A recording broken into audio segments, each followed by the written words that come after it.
Dieu. C'est 3 fois à Djamé, donc je suis un peu stressé.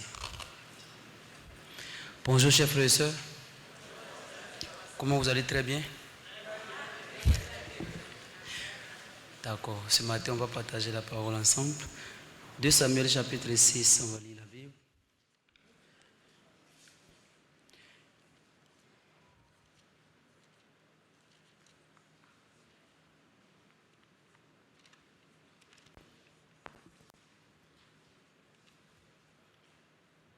« 2 Samuel chapitre 6, à partir du verset 1.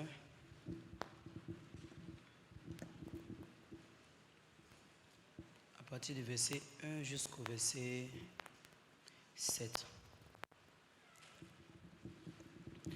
David rassembla encore toute l'élite d'Israël au nombre de 30 000 hommes.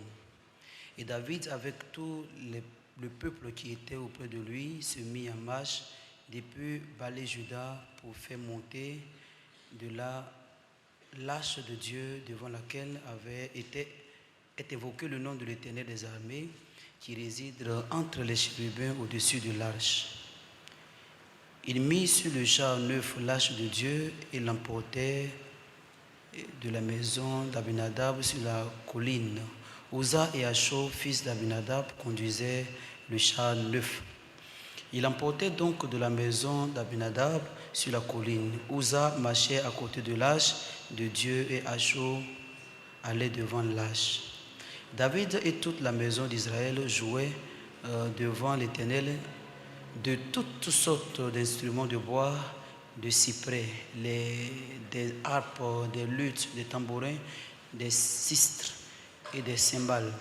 Lorsqu'il fut arrivé à l'aide de Nacon, Uza étendit la main vers l'arche de Dieu et la saisit parce que les bœufs la faisaient pencher. La colère de l'Éternel s'enflamma contre Uza et Dieu le frappa sur place à cause de sa faute. Uza mourut là, parce près de l'arche de Dieu. Amen.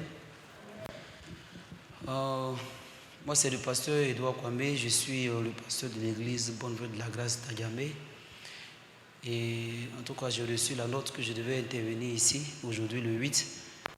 Et donc, j'ai demandé à pasteur, qu'est-ce que je dois partager?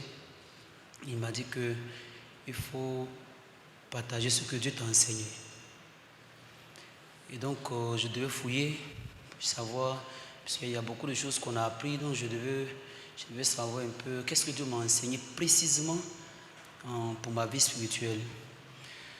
Et donc, ce matin, je vais vous présenter un peu qu'est-ce que Dieu m'a enseigné récemment pour que, en tout cas, nous puissions bénéficier ensemble. Alors, j'ai lu l'histoire d'Uza, mais je vais témoigner un peu avant de rentrer dans l'explication de ce test. J'ai reçu le salut en 2011 à Tombodi et je suis rentré à l'école de mission le 11 avril 2011. Et le 13 avril 2013, j'ai reçu la grâce d'être le pasteur et affecté pour la première fois à Djamé.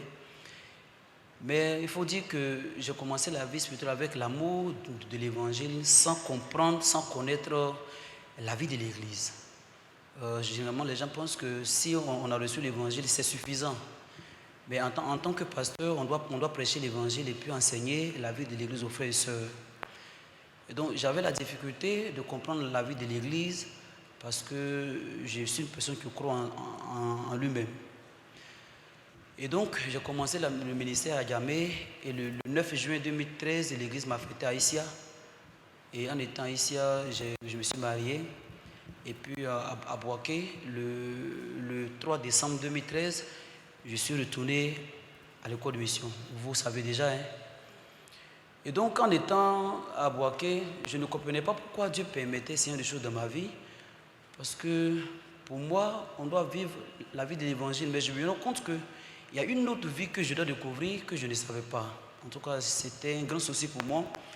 Et donc, je pensais que ma femme était utilisée par l'église pour me mener la vie difficile. Parce qu'à chaque fois, s'il y a la réunion des pasteurs, doit témoigner. Mon mari a fait ça, mon mari a fait ça. Donc, j'avais l'impression que c'était des règlements de compte. Et donc, je suis retourné à Boaké le 5 décembre 2013. Nous sommes venus ensemble mais nous ne pouvons pas retourner ensemble. Et donc le pasteur a dit que ce que tu as sauté, les étapes de la vie que tu as sauté, tu dois apprendre ça. Vraiment, c'était douloureux, c'était honteux, et je devais apprendre ça dans les pleurs et dans les douleurs. Et quand nous sommes retournés à l'école de mission, le 7 février 2014, j'ai reçu la grâce d'être encore affecté à nouveau à Djamé. Et de là, j'ai été affecté à Bengourou. Mais en allant à Bengourou, le pasteur Julien Krabé m'a dit que Dieu va te briser pour t'enseigner la foi. Vous savez, je ne suis pas une personne qui écoute facilement. Parce que dans le monde, j'ai fait un parcours scolaire parfait. J'étais premier. On m'a dit que tu es intelligent, tu es bien. À l'église même, on m'a dit que tu es bien. Donc, je n'ai jamais écouté le mot bête ou bien chien. Mais à l'église Bonne Nouvelle de la Grâce, où je crois qu'on a reçu le salut, nous sommes devenus parfaits. Et c'est les enfants parfaits, ils doivent insulter. Mais vraiment, et toi, tu es bête, tu crois en toi-même. Je ne comprends pas. Mais avant de sauver, ma vie était parfaite. Et les gens en tout cas, j'étais bien, j'étais aimé. Mais vraiment, pourquoi pasteur dit toujours, tu es bête, tu crois en toi-même, il faut réfléchir. Et moi, je n'arrivais pas à comprendre. Donc, je n'arrivais pas à comprendre, mais je n'avais pas un cœur qui voulait quitter parce que l'évangile que j'ai écouté est vrai. Donc, on a continué. Et à Bengourou, le pasteur Jolie m'a dit que Dieu va t'apprendre, Dieu va te briser pour t'apprendre la foi. En fait, je ne savais pas écouter c'est quoi. Même si je suis dans l'église, je suis pasteur, je ne comprends même pas le sens du pasteur. Mais pour moi, on est pasteur pour prêcher, c'est tout. Mais il y a des détails qu'on doit apprendre. Vraiment, ça m'a fatigué. Et un jour à Tengué, les pasteurs nous ont réunis. En tout cas, ils étaient autour de nous, mais moi, personnellement. Et le pasteur Jean-Marc a dit, et toi, tu n'écoutes pas. Tu dois savoir que la parole de ton grand frère doit être la conclusion de ta pensée. Mais je ne sais pas. Donc, à une réunion, le pasteur lui a dit que lorsque je dis aux gens qui sont orgueilleux, ils marchent devant moi et puis ils ramassent les bouts de papier pour que je dise qu'ils ont le cœur bas. Ici, on comprend orgueilleux. Pour nous, l'orgueil, c'est celui qui marche comme ça. Donc, on doit marcher doucement. Si son pied qui tombe, hein, on court puis on peut se lever pour montrer qu'on a un cœur bas. Vraiment, c'était compliqué. Et à cette réunion, le pasteur Drew m'a appelé. Et puis il m'a dit que quand on dit que tu es orgueilleux, est-ce que tu comprends? J'ai dit, mais pasteur, on dit que je suis orgueilleux. Est-ce que quand on dit que tu es orgueilleux, tu comprends? Mais je comprends que je suis orgueilleux. Non. Et puis il a ouvert la Bible. Et puis il a lu Marc chapitre 7. Marc chapitre 7, à partir du verset 21. Et on prend ça pour prêcher, n'est-ce pas? Et non, dans le cœur de l'homme, il y a mauvaise pensée. Pour moi, on doit dire ça, on dit ça pour dire. Mais ce jour-là, quand pasteur Drew a ouvert Marc chapitre 7 à partir du verset 21, il m'a dit, car c'est du dedans, c'est du cœur des hommes que sortent les mauvaises pensées, les adultères, les impudicités, et puis à la fin c'est l'orgueil, non? L'orgueil. Et puis il m'a dit que tu es orgueilleux ou bien tu n'es pas orgueilleux? Je suis orgueilleux. Pourquoi tu es orgueilleux? Mais parce que je ne sais pas. Non, mais il faut lire. Tu es orgueilleux mais tu n'es pas orgueilleux. Mais je suis orgueilleux. Pourquoi? Parce que je suis orgueilleux. Non, mais il faut lire la Bible. En fait, j'ai toujours compris comme selon ce que j'entends. Si tu es orgueilleux, tu es orgueilleux. Mais pasteur Drew a lu ça. Il a lu ça plus de 10 fois. Je ne comprends pas. Tu es orgueilleux mais tu n'es pas orgueilleux. Le vol, l'impudicité, la méchanceté, la fraude, dérèglement, l'orgueil, la folie. Je suis orgueilleux. Pourquoi tu es orgueilleux? Mais je suis orgueilleux. Ah, petit, tu as compliqué, hein? Il a lu encore. Il a lu. Pourquoi tu es orgueilleux? Ah, parce que je suis orgueilleux parce que c'est écrit. C'est fini. Si tu as vu que c'est écrit, tu as changé comme ça. Depuis ce jour. Parce que lui n'a plus parlé, tu es orgueilleux. Donc ça fait un grand point. Oh, ça veut dire que si je dois mener la vie spirituelle, je dois être en accord avec la parole. Mais je pense que je suis orgueilleux, donc je dois changer, je dois travailler pour avoir un cœur bas. Pourtant, accepter que je suis orgueilleux, hein, me change. Ça, c'est le changement. Croire que je suis orgueilleux, bibliquement, ça, c'est le changement. Et pas ça? Ou bien? En tout cas, j'ai accepté, et puis c'est fini. Il dit que tu as changé. Ah, j'ai changé? Oui. Pourquoi tu es orgueilleux? Parce que je suis orgueilleux, parce que c'est écrit. C'est tout. Pourquoi tu es juste? Je dis juste pourquoi? Parce que c'est écrit, c'est tout. Depuis ce jour, c'est comme ça qu'on comprend les choses? Oui. Donc maintenant, je devais me focaliser sur écouter. Parce que je n'écoute pas. Je n'écoute pas. Donc lorsqu'on est retourné à l'église, à Bengourou, le pasteur m'a dit que je vais te conduire. Il faut apprendre à écouter. Et puis en tout cas, il m'a conduit. On devait faire la peinture de la maison. Il m'a dit, il faut faire. Pasteur, on n'a pas l'argent. Prends l'argent de la maison, fais. Mais pasteur, et le protéger. Je t'ai dit quoi? D'accord, j'ai pris l'argent, j'ai fait.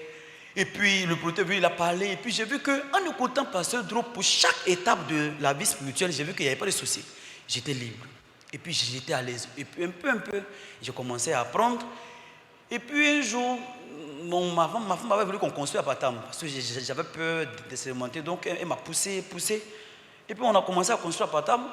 Mais j'ai appelé le pasteur pour lui demander, mais pasteur, si on a construit à Patam, j'ai vu qu'il y a un pasteur qui a demandé des bois dans une série. Est-ce qu'on peut faire ça? Il dit non, il ne faut pas faire ça. Pour toi, il faut construire avec la caisse d'offrande. Mais caisse d'offrande, même là, souvent, il y a 30 francs dedans. Il y a 500. Si il doit économiser tout ça pour construire à Patam, ce n'est pas possible. Mais puisque le pasteur m'a dit qu'il faut conserver la caisse d'offrande, j'ai appris à écouter. Donc j'ai dit Amen.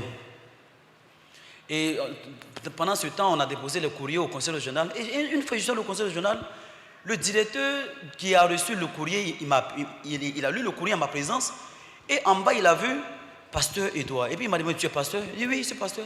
Ah, mais tu es pasteur, puis tu viens toujours ici, tu n'as jamais parlé ça. Mais comment c'est pas un Mais attends. Et puis il m'a demandé, est-ce que tu veux réhabiliter ton église? J'ai dit oui. Ah, mais le conseil régional reçoit 10 millions par an. Donc il faut faire un courrier, je vais faire en sorte que tu puisses avoir aussi. Donc j'ai fait le courrier, j'ai envoyé, mais il m'a aidé, il a corrigé. Et puis à la suite de ça, on a eu 690 000 francs. Et puis j'ai appelé le serviteur de Dieu, puis j'ai expliqué, pasteur, merci, voici comment, lorsque tu as dit, donc on a qu'à construire avec au 15 francs, j'ai prié, et puis voici comment Dieu a orienté. Et ce jour-là, le serviteur de Dieu m'a dit qu'il faut continuer ici. Il faut continuer à croire la parole, et puis il faut vivre comme ça. Vraiment, je vous assure que l'église Dieu a beaucoup travaillé à Bengourou, Dieu a nous donné beaucoup de grâce. Et j'ai vu que la vie spirituelle se trouve dans l'écoute. Et puis, la conduite. Mais je ne savais pas. Et puis pour moi, j'ai pensé que prêcher était la finalité. Mais prêcher, apprendre la vie spirituelle, apprendre la foi, écouter et la conduite. Vraiment, ça a commencé à changer mon cœur. Et après cela, lorsque Pasteur Lee a été affecté, Pasteur Lee est venu. Et Pasteur Lee m'a affecté à San Pedro. Question de San Pedro, quand tu entends San Pedro, tu imagines une ville portuaire très propre, très riche. Vraiment, la ville est très propre. C'est très propre. Et puis, la mentalité des frères à l'église n'était pas vraiment bonne. Donc, je devais, en tout cas, faire palabre, reprocher. Mais pendant ce temps, on organisait les séminaires et autres. Vraiment, Dieu a travaillé. Mais le système de passer les gens ne peut pas être, je ne peux pas m'accorder. Parce que si on vient devant lui, parle 2 minutes. Mais on doit parler 5 minutes pour expliquer le cœur. 2 minutes. Et puis, il calme même, il compte. Dès que tu viens parler une fois, deux, c'est bon, c'est bon. Si on dirige l'église, il y a beaucoup de frères et sœurs, il y a des situations où on doit parler. Mais si je parle 2 minutes et puis je n'ai pas tout parlé, comment tu vas dire? 2 minutes.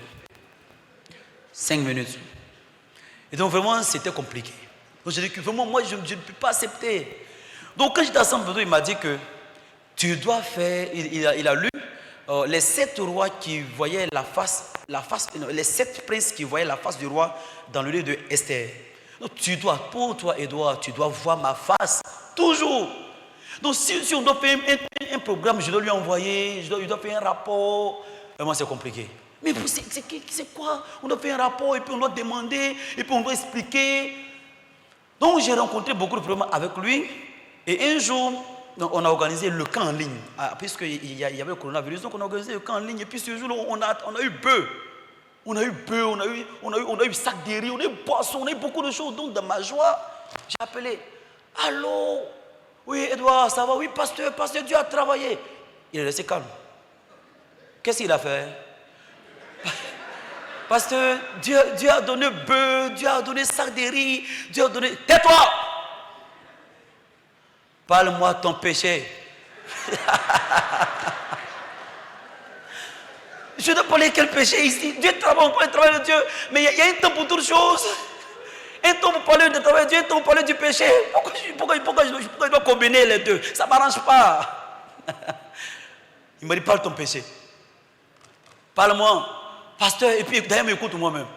Je ne t'ai pas accepté. Je n'aime pas ta manière de faire. Quand il finit par dire, merci, tu as bien parlé. Ça, c'est le travail de Dieu. J'étais renversé. J'étais renversé. Ouais, ça c'est propre. Ça c'est une autre dimension de la vie spirituelle. Puisque dans mon cœur, je pense que je travaille bien. Donc un jour, on a invité, parce que les gens, il est venu à San Pedro. Oh mon Dieu, a beaucoup travaillé. Dans la voiture, lorsqu'on l'accompagnait à l'aéroport, il a dit, Edouard, merci. Merci, et toi, merci. Je pense qu'il a prêché ça ici. En disant que lorsqu'il est parti à San Pedro, les autres ont dit que non, parce que toi, il est dynamique. Il a prêché dynamique. Alors moi, j'ai entendu, voilà. Toujours prêcher, toujours dynamique, c'est bon. Dynamique. Depuis ce jour-là, je suis une personne dynamique. Je n'ai pas besoin de faire de compte à qui que ce soit. Donc, j'ai commencé à mener la vie spirituelle de cette manière. Et le pasteur m'a dit, il ne faut pas reprocher les frères. J'ai dit, non, tu n'es pas ici, tu ne vois pas. Il ne faut pas parler la vérité dans la vie des frères seulement. Tu n'es pas ici, tu ne peux pas voir. L'église est en train de pourrir, on laisse. Et puis on dit qu'il faut juger. Et un jour, Dieu a suscité certains frères dans l'église. Les frères qui ont mangé avec moi, qui ont marché avec moi. Alors, si quelqu'un qui ne te connaît pas te trahit, c'est mieux. Hein? Mais un frère qui a mangé avec toi, qui a écouté l'évangile à travers toi, qui a reçu beaucoup de gars à travers toi, se lève contre toi. David, c'est un homme de Dieu. J'étais choqué. Mon cousin, j'ai compris, celui qui met la main dans le plat, a levé le talon contre moi. J'ai compris, ce jour-là, j'ai compris. J'étais renversé. C'est quoi ça? Mais Dieu a travaillé beaucoup. Mais, parce que les frères sont venus ici, ils ont causé, pasteur Edouard, quand il organise un mariage, il prend 50 000 francs sur chaque mariage. Ce qui est vrai ou ce qui est faux. Nous sommes venus à Abidjan pour faire la réunion, pasteur, passer me demande. Pour toi, je vais faire un entretien avec toi. Hein? Il dit, pasteur, quel entretien? Les frères sont venus. Ils ont dit que tu prends 50 000 francs sur mariage. J'ai dit, moi, qui sont combien Edouard? Moi, 50 000 francs sur mariage. Même si je n'ai plus la foi, mais je suis fini. Je ne peux jamais vivre comme ça. Tu as fait ça. Parce que je n'ai pas fait. Tu as fait ça. Je te dis que je n'ai pas fait. Je n'ai pas fait. Bon, d'accord. Tu dois rester avec moi. Hein? Et puis les autres pasteurs sont retournés. Je suis resté. Si pasteur change, église change. Hein? Si pasteur ne change pas, église ne change pas. Donc, tu dois changer. Je suis resté. Je suis allé, à l'époque, là, on dormait en bas, le podium, là, en bas là-bas. J'ai dit que je ne sors pas. J'ai regardé film. Mais en regardant le film, je pleure. Pourquoi je suis ici? Je n'ai pas péché. Parce que les gens disent que pourquoi tu n'as pas volé? Si tu avais volé, c'était mieux. C'était compliqué pour moi. Si j'avais volé, c'était mieux. Il fallait voler. En tout cas, je n'ai pas bien vécu. Même si à mes yeux, j'ai pensé bien vivre pour l'évangile. Mais franchement, je n'ai pas bien vécu à San Pedro. Même si Dieu a fait beaucoup de choses, aujourd'hui, je ne peux pas parler facilement. Dans ce jour-là, je suis allé voir les gens et puis j'ai témoigné. Et il a lu Jérémie 33, verset 2 avec moi. Il m'a dit qu'aujourd'hui, tu ne comprends pas. Mais plus tard, tu vas comprendre. Et puis, ça n'a pas duré. Le pasteur est revenu. Quand le pasteur est revenu, d'abord, Dieu avait déjà fait ce travail dans mon cœur. Donc, je commençais à penser, la vie spirituelle, c'est quoi? Être heureux, ça veut dire quoi? Comment on peut vivre pour l'évangile librement pour que Dieu travaille? Donc, quand le pasteur est venu, je suis venu vers lui. Et est-ce que je peux te parler d'ici? Puis il s'est assis. Et je lui ai dit que lorsque tu étais ici en 2018, j'ai vécu une vie spirituelle dans la peur. parce que je n'ai pas compris le travail que tu voulais faire dans ma vie. Tu m'as ramené à l'école de mission, j'ai senti l'humiliation, j'ai senti les injures, mais je n'ai jamais senti ton cœur. Et donc j'ai vécu dans la crainte, dans la peur. Le jour où Dieu t'a enlevé en Côte d'Ivoire, j'ai senti que j'avais tout perdu. Donc quand Pasteur Elie-Jean est revenu, à travers Pasteur Elie-Jean, Dieu m'a enseigné une chose. Moi, je ne suis pas une personne qui ministre avec un maître sur sa vie. Et tu me connais très bien. En vivant pour l'évangile, j'ai vécu, en tout cas j'ai parlé mon cœur, j'ai expliqué tout. Et le pasteur m'a dit que je suis revenu, on doit vivre pour l'évangile ensemble. Et je lui ai dit que je veux vivre comme ton serviteur, comme ton esclave. Oui, c'est vrai, je suis pasteur, mais je crois que tu es mon père. Si mon père, Nguessan Yao, à cette église, avec quelle idée je pourrais travailler auprès de lui? Si cette église appartient à mon père, je vais travailler à ce que mon père évolue, ses activités évoluent, son ministère soit grandiose. Je vais travailler comme ça. Mais vraiment, je travaille avec un cœur différent. À partir d'aujourd'hui, je vais travailler comme ton serviteur en apprenant la vie spirituelle exactement. Et lorsque je suis parti, les semaines qui suivaient, le pasteur a fait une réunion. Et puis il a lu Philippiens chapitre 2, qu'on va lire ensemble. Philippiens chapitre 2 à partir du verset 20. Car je n'ai personne ici qui partage mes sentiments pour prendre sincèrement à cœur votre situation. Tous, en effet, cherchent leur propre intérêt et non ceux de Jésus-Christ. Vous savez qu'il a été mis à l'épreuve en se consacrant au service de l'évangile avec moi, comme un enfant avec son père. Lorsque le pasteur a lu ces paroles, à l'époque, là, il nous a dit qu'il veut construire le terrain, il veut construire l'église, bien la salle, mais il a besoin de 200 millions. Donc il a voulu que chaque église fasse des vœux pour que chaque mois nous puissions verser quelque chose jusqu'à atteindre 200 millions. En ce moment-là, il va présenter au serviteur de Dieu le pasteur Pâques et puis nous allons commencer la construction. Lorsque le pasteur a parlé, mais le verset qu'il a lu c'est quoi? Au verset 20, car je n'ai personne ici qui partage mes sentiments. Et au verset 22, vous savez qu'il a été mis à l'épreuve en se consacrant au service de l'évangile avec moi.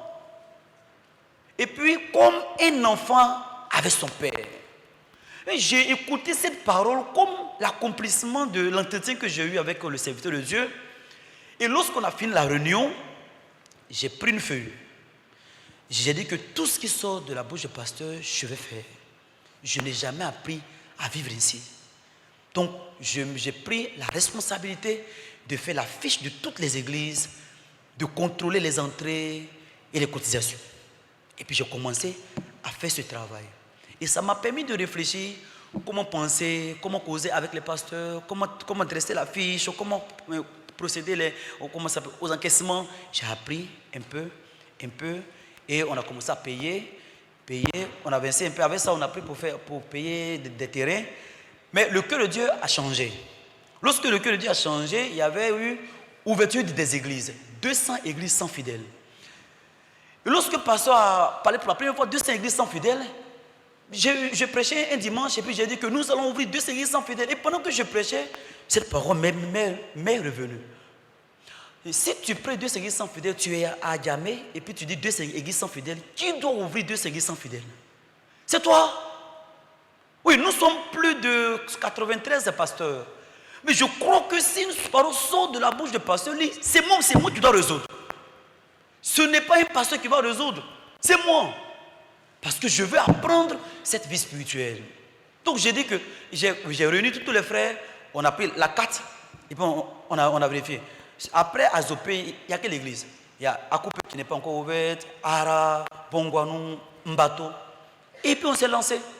On ne savait même pas comment ça allait se passer. On s'est lancé. Et puis on a commencé à organiser, ouvrir des églises. Ce n'était pas facile. Et à chaque fois qu'on est sorti, on a rencontré des difficultés, j'ai expliqué à pasteur, il m'a dit, continue. Continue. Et nous avons continué, et puis nous avons ouvert des églises. Et après cela, les frères ont eu le cœur de faire la MUPI. Donc les frères ont parlé, ils sont passés dans les églises avec des carnets d'abonnement. Ils ont parlé. Mais je me suis rendu compte que ça ne marche pas. Oui, même si les frères ont eu l'idée, mais ça ne fonctionne pas comme il se devait. Qu'est-ce qu'il y a? Le baffle? En tout cas, ça ne marchait pas comme il se devait. Donc, pendant le camp mondial 2024, le pasteur a fait la réunion avec les maîtres et maîtresses au bureau, à la salle de conférence. Et j'étais assis derrière, et puis le pasteur a commencé à parler son cœur. Je veux faire telle chose, Dieu m'a donné tel que fait telle chose, Dieu m'a donné qu'il fait telle chose. Mais je vois que ça ne marche pas. Et pendant que j'étais assis, c'est comme si toutes les personnes qui étaient assises à côté de moi n'existaient plus. Et j'ai pensé, pourquoi ça ne marche pas? À cause de moi, ça n'a pas marché. Donc lorsque je suis rentré à la maison, j'ai écrit à pasteur. J'ai réfléchi, comment est-ce que nous devons organiser, comment ça s'appelle, penser le paiement, comment je dois faire le plan pour montrer à pasteur. Et j'ai fait le plan, j'ai choisi des pasteurs qui devaient travailler avec moi dans le domaine de paiement. Et puis j'ai expliqué à pasteur, et puis j'ai envoyé. Il a lu, et puis il a dit qu'il faut faire. Et puis on a commencé. J'ai commencé les réunions. Oui, c'était pas facile. C'était pas facile. Mais on a commencé les réunions, on a commencé à causer. J'ai commencé à appeler chaque église pour prendre un représentant de paiement. On a fait les réunions, on a causé. Et puis, un peu, les paiements ont commencé.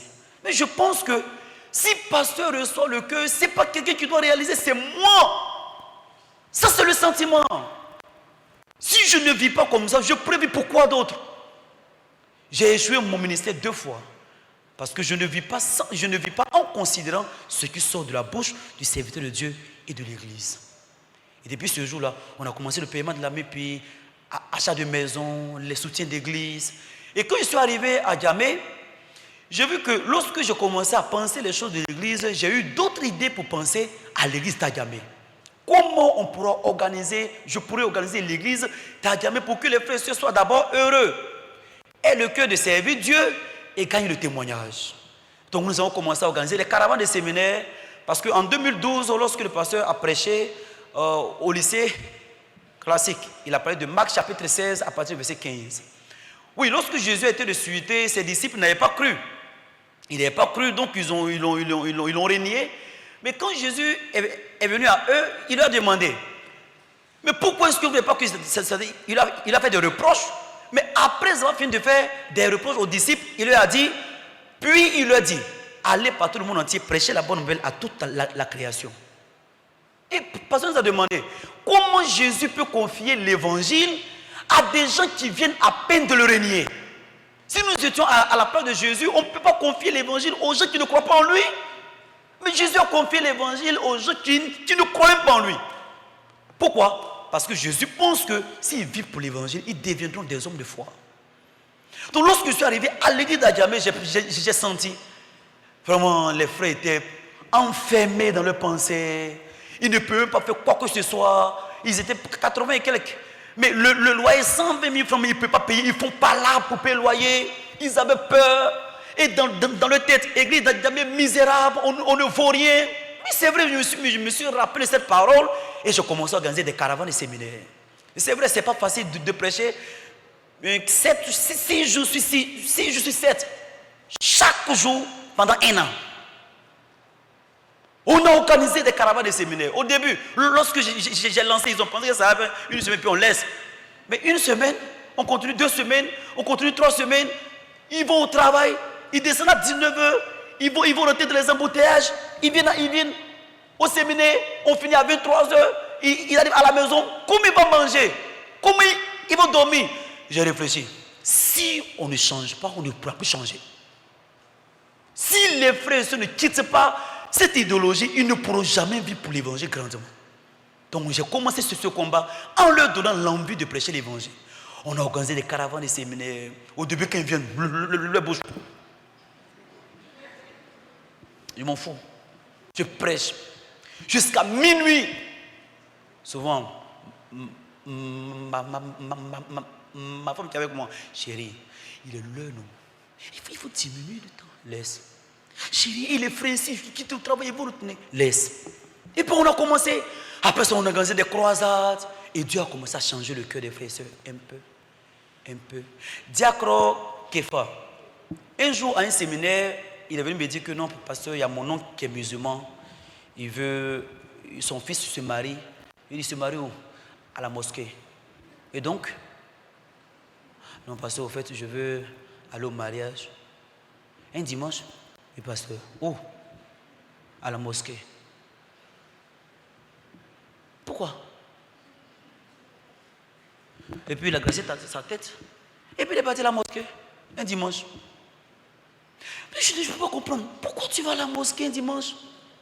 Non, pasteur, au fait, j'ai écouté qu'il y a une diaconesse qui est décédée. L'église ne l'a pas assistée. Donc j'ai une pensée en tête dans ma tête. Attends, donc moi aussi j'ai vu pour le manger. Et puis un jour, dans les difficultés de l'église, pour ne pas m'aider. Pourtant, mon oncle là, c'est lui qui paye tous les joueurs. C'est un milliardaire, s'il y a un souci, il peut m'aider. Vous voyez l'image du cœur des frères et sœurs, n'est-ce pas? Ils n'avaient pas l'espoir que même s'ils vivent pour le manger, Dieu peut les aider. Donc, en tout cas, j'ai reproché à Kefa. Et ce jour-là, je lui ai dit que je vais te lier à Pasteur Lee. Et il faut aller causer avec le Pasteur Lee. Et il est venu, il a échangé avec le pasteur lui a donné la parole. Et puisqu'il était clair, je lui ai demandé, maintenant, s'il y a des activités de l'église, tu dois participer en gré. Et puis il est venu. Et un jour, le pasteur m'a dit que, mais Kefa, il est qui? Parce qu'il est clair. Clair, c'est quoi? Bon, c'est les coursiers des notaires. Il dit, dans ce cas, il doit être le notaire. Non, j'ai appelé Kefa, si le pasteur dit quelque chose, je ne pense pas deux fois. Kefa, le pasteur dit que tu es notaire. Non, pasteur, je ne suis pas notaire, c'est clair. Tu es le notaire. Le concours, c'est quand? Non, parce que le concours est fermé pendant 4 ans. Ce n'est pas évident que le concours sorte. Si pasteur Lee dit que tu es notaire, une semaine après, ils ont ouvert le concours. Et puis, il a passé. Le pasteur a dit qu'il va étudier. Il a étudié sans dormir. Et puis, il a eu. Sur 35 ans, il était 6e. Donc, tous ceux qui ont eu le concours, ils lui ont demandé, tu as fait quoi pour arriver ici là? On n'arrive pas ici comme ça. Toi, tu as fait quoi pour arriver? Il dit que je n'ai rien fait pour arriver. Dieu m'a aidé. Et puis depuis ce jour-là, le diacre Kefa est devenu le notaire, le premier notaire de l'église Bonne-Nouvelle de la Grâce. Amen. Hein? En tout cas, l'église, Dieu a commencé à nous pousser. En travaillant pour les choses de l'église, j'ai commencé à penser comment je pourrais conduire le cœur des frères et sœurs selon la sagesse que l'église me donnait pour que les frères et sœurs soient heureux. Au début, il y avait les bérets, il y a bérets, il y a palab, il y en a ici aussi. Les bérets. Critiquent entre eux, ils se critiquent, ils parlent, en tout cas ils se critiquent. Donc je dis que dans ce cas, je vais faire un programme de sorte que un frère visite un frère, une soeur visite une soeur. Et puis nous avons commencé à établir ces programmes. Les frères se visitent, j'ai appelé ça la communion fraternelle. Dans Actes chapitre 1, à partir du verset 43. Donc si entre les frères et sœurs, il y a communion fraternelle, brebis suit pas berger. Donc si entre eux brebis, ils causent, chacun montre son cœur, ils auront l'habitude de présenter leur cœur l'un à l'autre sans que je n'intervienne. Donc avec ce que Dieu m'a donné, j'ai fait ce programme. Sœur visite sœur montre son cœur à l'autre sœur, et puis prie ensemble, et ainsi de suite, frère visite frère. J'ai fait ça pendant 3 mois. Depuis ce jour-là, au lieu de cacher dans son cœur pour faire béret, il montre, il cause, il échange. Donc l'église a commencé à changer, les cœurs ont commencé à se mélanger, un peu, et nous avons commencé ainsi. Et après cela, j'ai établi les dirigeants de cellules. Et je leur ai dit, vous êtes frères et sœurs, mais sachez que pour vous, en étant dirigeants de cellules, vous êtes les pasteurs. Je ne peux pas vous traiter comme les frères et sœurs. Je veux vous traiter comme pasteurs, traite les pasteurs, pour que vous soyez des personnes qui pourront diriger les frères et sœurs sans que je n'intervienne. Donc, j'ai rendu les cellules autonomes, comme les petites églises. Donc, le dirigeant, il est pasteur, sa femme est samonyme. Donc, on a fait comme ça. Et chaque dirigeant établit son programme et puis la cellule fonctionne comme le culte, comme l'église. Moi, je suis là pour superviser seulement. Qu'est-ce qui ne va pas, qu'est-ce qui va.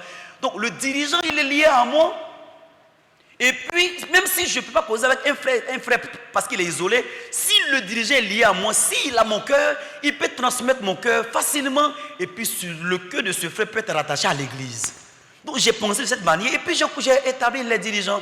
On cause ensemble, on partage ensemble, on mange ensemble, on fait la réunion des pasteurs ensemble, on partage notre cœur, mais aussi je reproche aussi. Je n'aime pas le dirigeant paresseux. Règle numéro 1, on travaille à sans prétexte. Non, j'ai pas le temps, c'est mon travail qui m'a bloqué. Si on entend ça 2 fois, tu ne peux pas être dirigeant.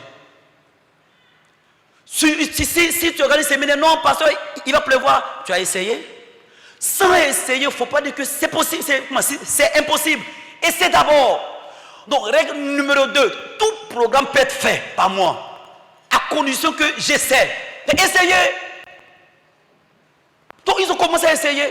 Ils ont commencé, je vous ai appris comment on organise un séminaire, comment on organise un programme, comment on fait toutes choses. Faites. Donc, chaque cellule travaille comme une église. Ils organisent un séminaire, ils prêchent, et puis s'ils rencontrent les frères, ils causent avec eux.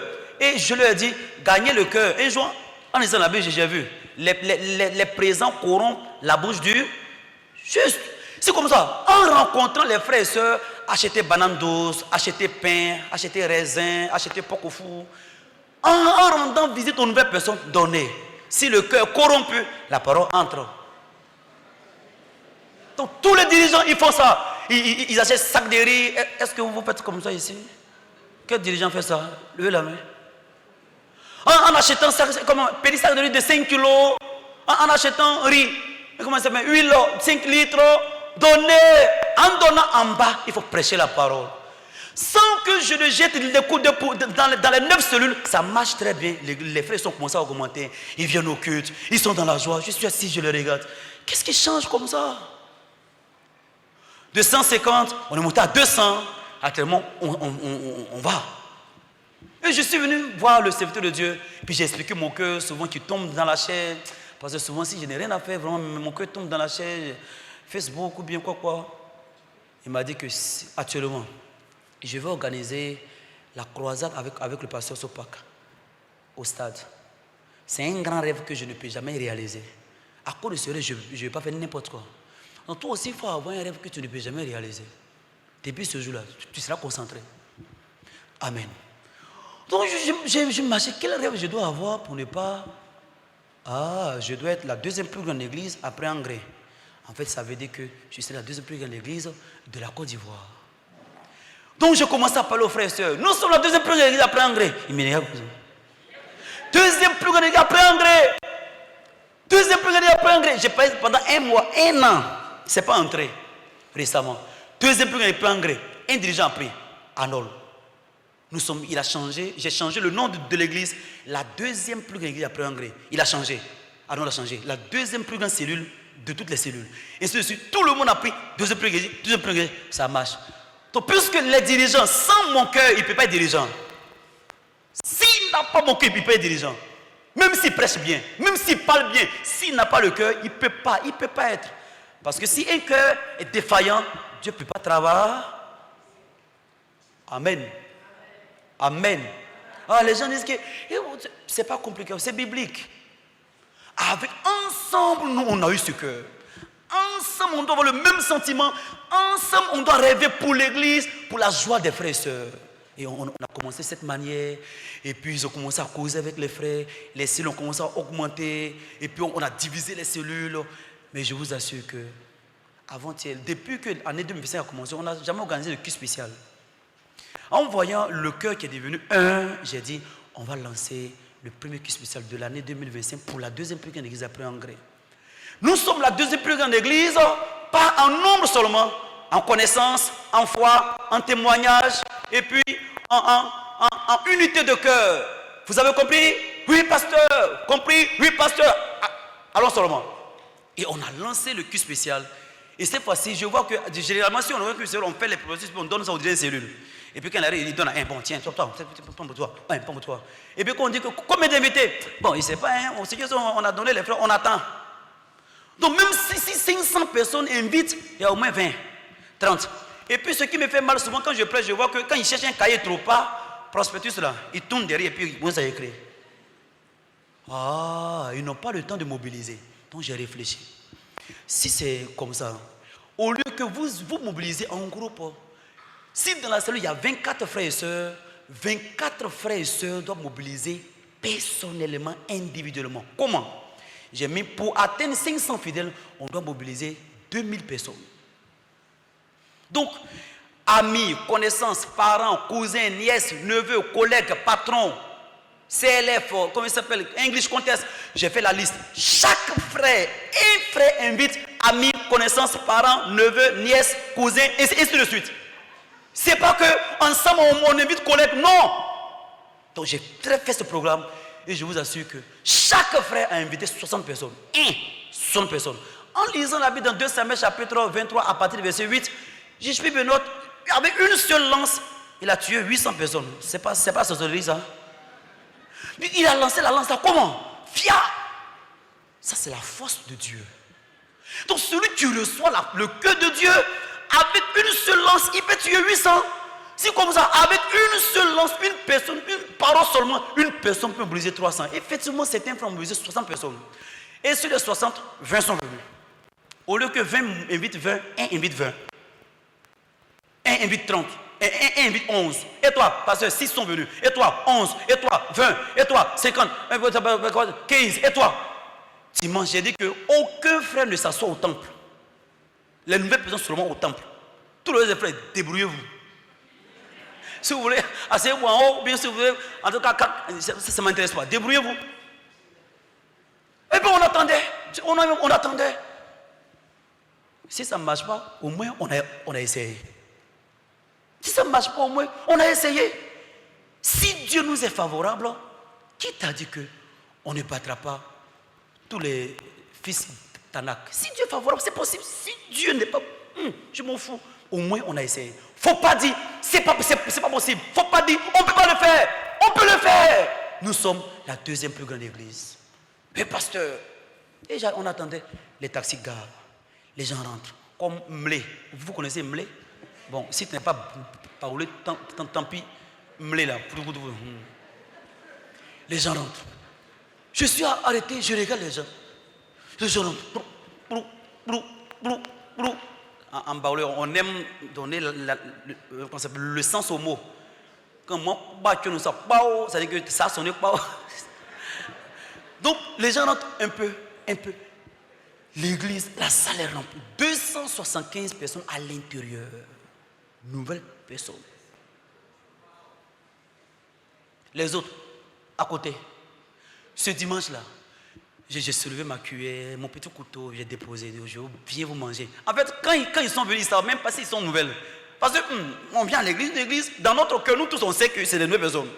Mais eux-mêmes, ils ne savent pas qu'ils sont nouveaux. Ils ont dansé dans la joie. J'ai pris mon couteau, ma Bible, et je commence à prêcher. J'étais l'homme le plus heureux ce jour-là, le 25 mai passé. Les frères étaient heureux, j'ai pleuré. Je n'avais pas vu l'église d'Adjamé comme ça. Les frères étaient dans leurs conditions. Dieu nous a unis. Si je vends ma voiture en pièces détachées, je peux avoir au moins 1 500 000. Mais si toutes les pièces détachées sont rassemblées, on vend ça à 10 millions. Ça veut dire que si on travaille séparé, on ne peut jamais travailler grand. On ne peut jamais avoir de la valeur. Si on est un, personne ne peut contre nous. Dieu a envoyé 304 nouvelles personnes. Pourquoi vous êtes assis comme ça?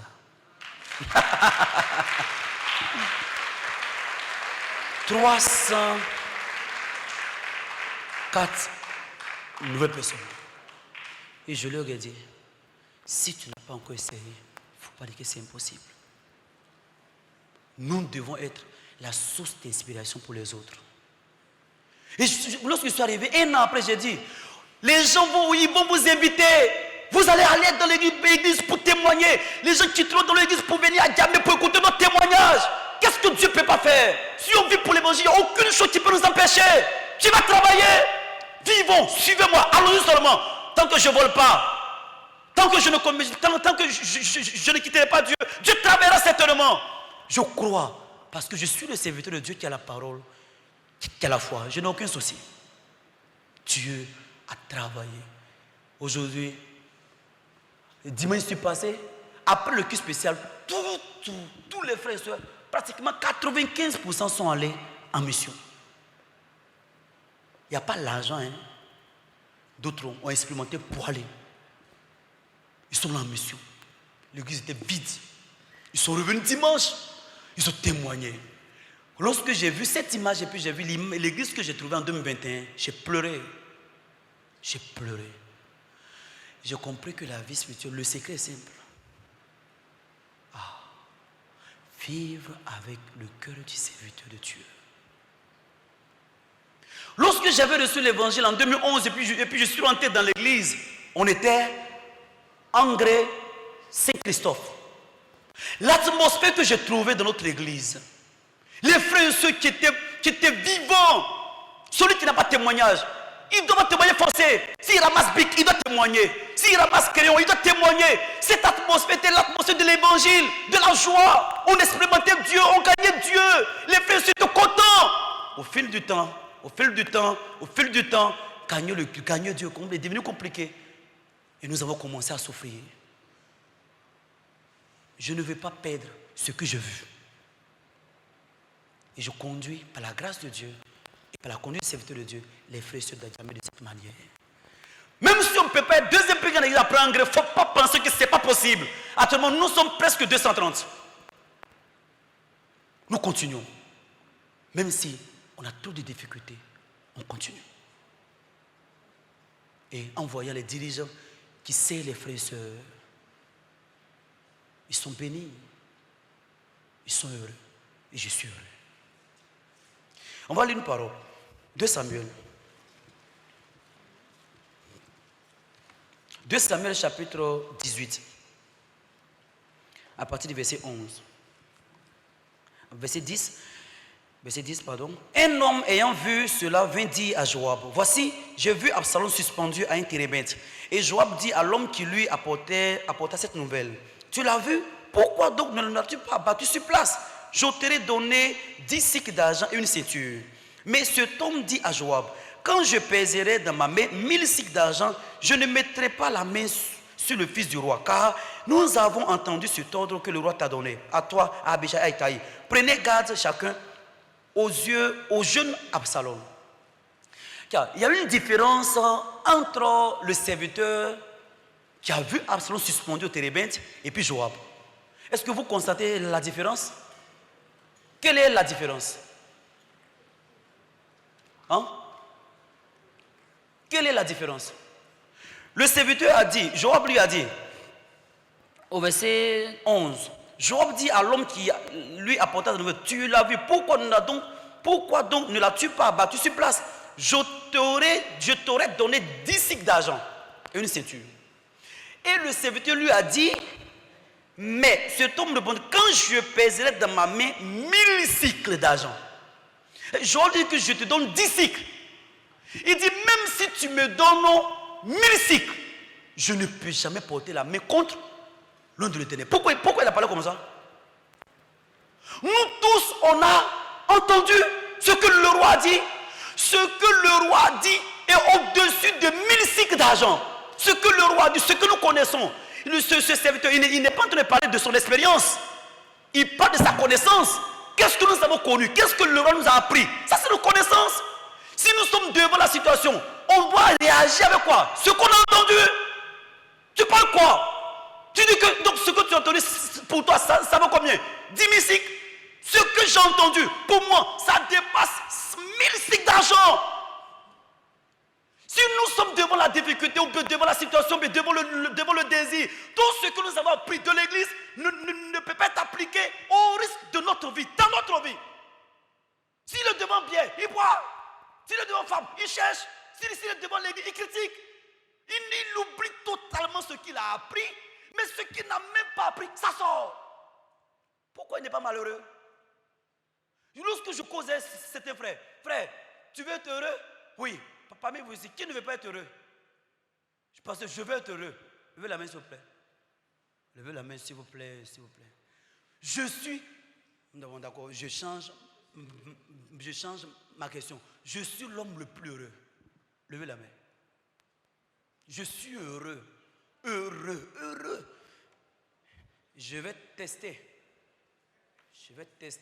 Je suis heureux. Le serviteur qui était avec Joab, tu n'as pas entendu ce que le roi a dit? Frère, pourquoi tu vis comme ça? Tu n'as pas appris ce que l'Église nous a enseigné? Tu n'as pas appris? Pourquoi tu agis comme ça? Alors laisse-moi en paix. L'Église est puis quoi? Ce qu'il a appris, il ne peut jamais lier ça à sa vie. La connaissance qu'on a reçue de l'Église ne peut pas devenir la vie pour nous, au point de vivre au risque de notre vie. N'est-ce pas? N'est-ce pas? Mais Adjamila, si il dit n'est-ce pas, il répond n'est-ce. Bon, comme vous êtes un peu angry là, c'est un peu délicat. Mais quand même, pardonnez, comme je suis pasteur d'Adjamila, essayez de vous comporter un peu en Adjamila. On s'entend. Mais comme vous êtes crispé comme ça me fatigue. Si il dit n'est-ce pas? Quand nous sommes allés en Corée, c'est que nous, on n'entend pas. Et tous, yeah! Et puis, ils se taisent. Yeah! Je dis, yeah là, c'est quoi? Donc, avant qu'on écoute pour dire oui, là, eux, ils ont dit yeah. Et je vois que le cœur 1. Maintenant, on doit avoir le cœur 1. Entends, moi, si il dit ah, vous devez dire ah simplement, n'est-ce pas? Et c'est compliqué. Donc, si il dit que, est-ce que vous avez compris? Oui, ça marche. Amen. Hein? Tiens, je suis heureux. Et je me suis posé la question. Pourquoi est-ce que c'était... Oui, c'est vrai que je parle que les frères sont heureux. Mais il y a un dedans qui ne sont pas heureux, forcément. À jamais même, ça existe. Quand il vient à l'église, on est content, on n'est pas content. Frère, il y a réunion. Mais ces gens de personnes ne peuvent pas influencer. Au début, ils influençaient. Maintenant, nous sommes devenus un. Pour influencer, c'est trop compliqué. Frères et sœurs, Dieu nous a sauvés pour être heureux. Mais il y a condition. Condition. Et ça, c'est pas ça. Hein? 2 Timothée chapitre 2. 2 Timothée chapitre 2. C'est la même chose que ce que j'ai lu, 2 Samuel. 2 Timothée chapitre 2. À partir du verset 1. À partir du verset 2. Et ce que tu as entendu de moi en présence de beaucoup de témoins, confie-le à des hommes fidèles qui soient capables de l'enseigner aussi à d'autres. Souffre avec moi comme un bon soldat de Jésus-Christ. Il n'est pas de soldat qui s'embrasse des affaires de la vie s'il veut plaire à celui qui l'a enrôlé. Et l'athlète n'est pas couronné s'il n'a pas combattu suivant les règles. La Bible dit que l'athlète n'est pas couronné s'il n'a pas combattu quoi?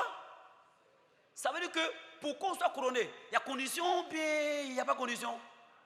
Pour qu'on ait la couronne. Il y a un frère qui me disait avant-hier, pendant la réunion de couple. J'ai demandé, mais pourquoi est-ce qu'il n'apprend pas? Il dit que bon, lui il attend, il voit que les autres là, ils ont reçu la grâce. Il lui dit que vraiment, tu es insensé. Donc tu penses que si tu reçois la grâce, tu vas devenir DJ cellule. Tu penses comme ça?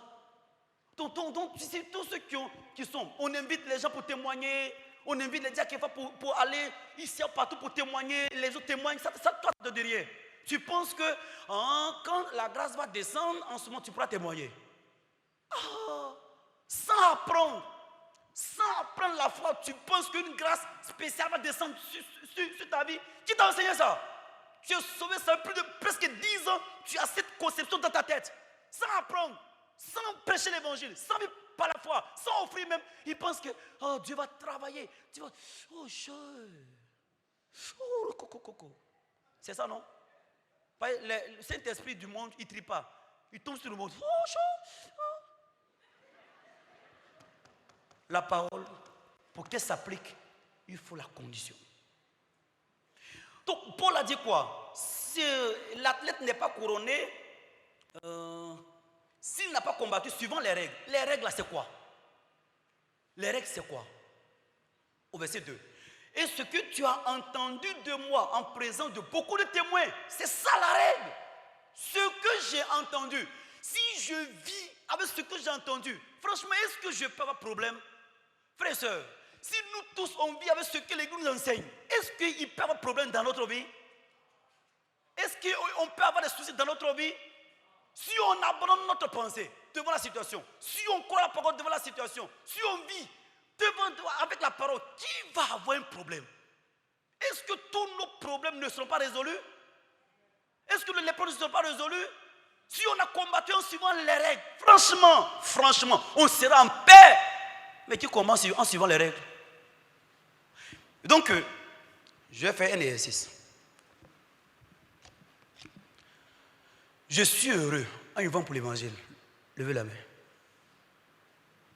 D'accord. Suivez mon regard. Je fais ce rond. J'ai bien écrit pour ne pas oublier. C'est mon diagnostic spirituel. Car je fais comme ça, ce point, je le lis, comme ça, comme ça, comme ça, comme ça, comme ça, et comme ça. Vous savez ce que je vais écrire?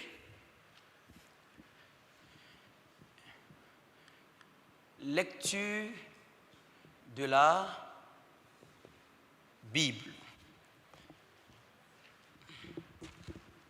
Est-ce que vous suivez les élèves? Dîmes et offrandes.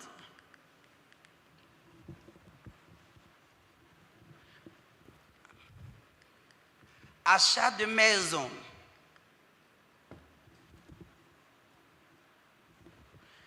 La conduite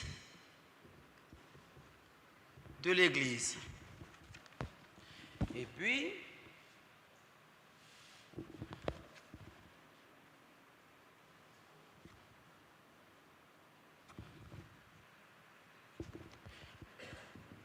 la vie de la foi.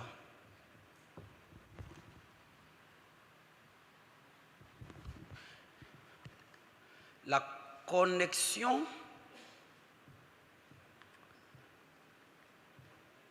au serviteur.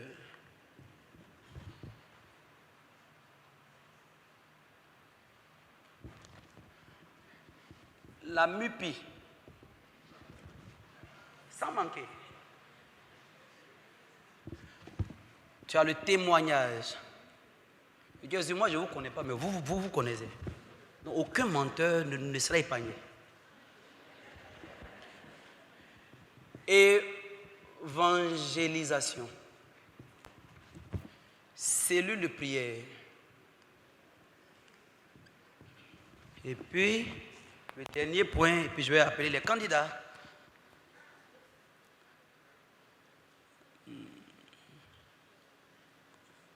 Ok. C'est tout. Pour le moment, je vais laisser. C'est suffisant. C'est tout. Hein?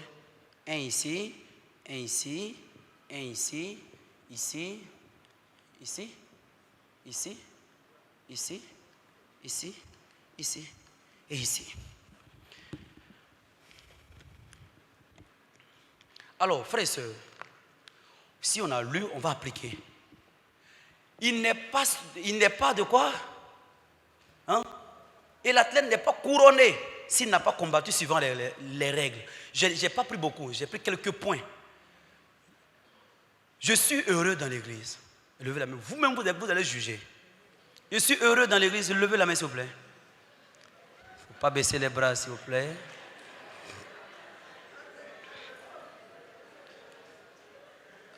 Maman, Tabitha, viens. Vous savez, je vais vous montrer les règles. De ce point à l'autre, ça fait 100%. De ce point à ici, ça fait 100%. En étant dans l'église, le niveau de lecture de la Bible, pour moi, c'est 90%. Donc, ou une note, coche ça ici. Et ça, n'est-ce pas? Ça veut dire qu'il reste 10 pour atteindre 100%. Mon niveau de dîme offrande, c'est 0%. Il note ça dans le point noir. Niveau de achat de maison, c'est 25%. On sait, on doit écrire, vous mettez le point simplement comme ça. Et puis, après tout ça, on va analyser si tu vis une vie spirituelle normale. Ciao. On va voir. Maman Mépi. Ah, voilà. Maman Tabitha. Tiens. Non, tu tiens le bic rouge. On y va. Je dis, tu notes. Et puis, je peux avoir deuxième micro. Viens. On commence par la MUPI. Tu payes MUPI combien de pourcents? Oui. Prends le micro. Oui, vas-y. Non, tu t'enlèves. Voilà. Tu payes 1000 puis combien de pourcents? 100%. Tu notes, tu mets dans le point rouge en haut, le point noir en haut. Ici. Voilà, 100%, ok. Lecture de la Bible, combien de pourcents? 80%. Notez. Ici. Non, 80%. Non. Pas ici. Voilà. Merci. Dîme et offrande, combien de pourcents? 100%. Ce que je dis, on ne ment pas. Il y a Saint-Esprit ici. Hein. D'accord. Achat de maison, combien de pourcents tu soutiens? 100%. D'accord. Conduite de l'église, combien de pourcents? 80%. 80%. Vas-y. Vas-y. Ici. Chut. Vas-y. D'accord. La vie de la foi. Je vis la vie de la foi. Combien de pourcents? 50%. 50%. 50% c'est au milieu. C'est pas ici. 50% c'est ici, au milieu. Voilà. Connexion au serviteur et à la servante de Dieu. Combien de pourcents? 100%. Ok. Cellule de prière. Combien de pourcents? 100%. Ok. Évangélisation. Combien de pourcents? Tu prêches l'évangile. Tu prêches l'évangile. Combien de pourcents? 80. 80%. D'accord. Oh. Mais. Ici. Oui. 80% c'est quelque part ici. D'accord. Témoignage. De la société, Dieu t'a donné beaucoup de témoignages. Tu as expérimenté la parole. Combien de pourcents? Témoignage à quoi? Oui, en gagnant le témoignage. Oui, en gagnant le témoignage dans la difficulté. Combien Dieu t'a aidé. Tu es convaincu que dans cette situation, tu n'as pas utilisé ta méthode. Tu as gagné la parole. Tu as gagné Dieu. Combien de pourcents? 90. 90%. D'accord. Ok. On va juger la vie spirituelle de maman. Ce que vous avez entendu, je ne la connais pas. C'est vrai ou c'est faux? C'est vrai, levez la main. Oh non. C'est pas, je suis au sérieux. Il ne savait pas dire de mon sermon. Au lieu de parler la connaissance, je veux qu'on mène ça dans l'application pour qu'on comprenne mieux, n'est-ce pas? D'accord. Et maman Tabitha, elle dit que paye 100%, elle lit la Bible 80%, dîme 100%, offrande, achat 100%, tout dans 100%. Je ne crois pas que Saint-Esprit qui est dans son cœur témoigne. Mais vous, en étant à l'église d'Angré, en vivant dans l'église, en observant la vie des frères et sœurs, vous pensez que ce que maman Tabitha a écrit est ment? Levez la main. Ou bien, ce n'est pas vrai. Sa vie n'est pas comme ça. Sa vie est comme ça ou sa vie n'est pas comme ça? Au lieu de répondre, vous murmurez. Si sa vie est comme ça, levez la main. Sa vie est comme ça, mais sa vie n'est pas comme ça. Si sa vie est comme ça, levez la main. Ceux qui n'ont pas la main, je les prends pour venir ici. Levez la main. En tout cas, celui qui vient à l'église une fois, est-ce qu'il va comprendre? On est plus de 300, 400. Et puis, ou bien vous n'aimez pas mon Tabitha. Sa vie est comme ça, mais sa vie n'est pas comme ça. Hein? C'est comme ça, n'est-ce pas? Voilà. Je vais appeler autre personne. Maman Tabitha, il faut t'asseoir. Frère Kofi Michel. Frère, c'est ça, non? Kofi, venez. S'il dit que je suis heureux, ça veut dire que il combat en suivant les règles. Tiens. Non, tu as le choix. D'accord. La MIPI, tu payes combien de pourcents? 100%. Ok. Lecture de la Bible, combien de pourcents? Et le micro? Le micro, combien de pourcents? Bon, l'étude de la Bible, 80%. 80%? Oui. D'accord. Dîme et offrande, combien de pourcents? Dîme et offrande, bon, 50%. D'accord. Achat de maison, combien de pourcents? Je participe. Tu participes? Oui. Mais non, tu devais savoir le pourcentage. Ça, ce n'est pas une réponse. Oui. Tu participes n'est pas une réponse. Je sais ce que Dieu m'a à cœur de donner. Et je peux peser le pourcentage du cœur que je reçois et puis de ce que je fais. Ce n'est pas que tu payes tout 100%, mais en vivant, Oui, mais combien de pourcents? en fait, à chaque fois qu'on paie le programme, je donne de l'argent. Donc c'est combien de pourcents? c'est 100%. 100%, d'accord, tu donnes 100%. Voilà. Conduite de l'église. Combien de pourcents? L'église, 50%. 50%. D'accord. La vie de la foi, combien de pourcents? La vie de la foi, 70%. 70%. Connexion au serviteur, combien de pourcents? Je suis connecté même. Combien de pourcents? Combien? Regarde, 20%. 20%. Non, c'est trop. 20%. Cellule de prière, tu participes à combien de pourcents? 80%. Ok. Évangélisation, combien de pourcents? Évangélisation, 25%. 25%. Témoignage, combien de pourcents? Ah, témoignage. Témoignage. Quand je prêche à la dévotion, je témoigne.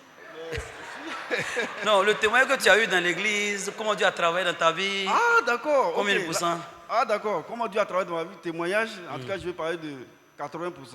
80%. Ouais. D'accord. Maintenant, je vais demander à votre femme.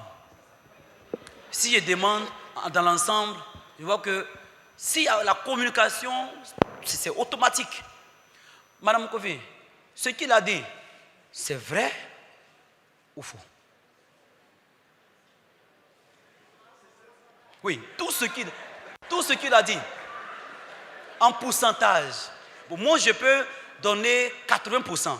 Si je note tout, 80%. Et que la vie spirituelle est peut-être 80%. Maintenant, moi, je note comme ça. Quand tu as écouté, l'électeur de la Bible, il a dit 25%. Quand tu vois, est-ce que c'est ça? C'est pas ça. D'accord. Frère Kofi, asseyez-vous s'il vous plaît. Maman Kpende. Maman Kpende. Venez. Calmez-vous. C'est l'avant-dernière personne et puis on va continuer. Tu vois pas, je vais lire pour toi. Tiens, je vais lire pour toi. Maman Kpende. Paiement de MUPI, c'est combien de pourcents? 100%. 100%. Lecture de la Bible, combien de pourcents? 90%. Il faut parler dans le micro. 80 combien? 90. D'accord. 10 000 offrandes, combien de pourcents? Oh, 25, parce que j'ai baissé. Combien de pourcents? 25%. Ok. Achat de maison, combien de pourcents? 100%. 100%. Conduite de l'église, combien de pourcents? Bon, 50. Hein? Parce que c'est le dernier temps. 50. Le dernier temps. Non, il n'y a pas ces derniers. Non, c'est le dernier temps. Ces derniers temps, tu as abandonné un peu? Non, je ne fais même pas. D'accord. 50%. Conduite de l'église. Donc, toute ta vie, est-ce que pasteur lui conduit tout? Ça m'anime dit, ton dirigeant de cellule, tout le monde sait ce que tu traverses, comment Dieu t'oriente. C'est ça? Jusqu'en 2023, il suivait. Mais je dis à partir de 2023, je ne suis. Donc, ça veut dire que celui qui a observé toute la loi, mais qui pêche contre un. Donc, 0%. La vie de la foi, combien de pourcents? 100%. Combien? 100. 100%? Oui. Oh, d'accord. Connexion au serviteur de Dieu, combien de pourcents? 50. 50. Cellule de prière, combien de pourcents? 0. 0. 0. D'accord. Évangélisation, combien de pourcents? Oh, 100%. Témoignage, combien de pourcents? Beaucoup. Il a dit beaucoup. Beaucoup. J'ai beaucoup de Qui est témoignages. ami de Maman Kpende? 100%. Qui est ami? C'est ta camarade, ton ami à l'église. Hein? C'est vrai? Tiens, en regardant les résultats, vous pouvez savoir qui peut mener la vie spirituelle heureuse dans notre église. C'est vrai, vous riez, mais c'est sérieux. Est-ce que vous comprenez ce qu'il dit? Il est sauvé. Il ne lit pas la Bible, il ne prêche pas l'évangile, il n'est pas conduit par l'église, il ne vit pas par la foi. Et puis il dit, je vais être heureux. Comment c'est possible? Je ne suis pas conduit par l'église. Si ma femme parle de moi à l'église, si tu répètes encore, je vais te... Et puis il dit que Dieu conduit ma vie. C'est quel mensonge ça? Je vais prendre une dernière personne. Frère Toti. Oui, Toti. Ah, tu viens pas? Bon, donc c'est 0% alors.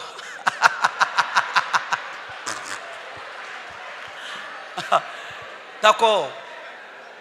D'accord. Comme Toti il a reconnu, on n'a pas besoin de se fatiguer. C'est intéressant. Frère Yedo, venez. Venez, c'est la dernière personne.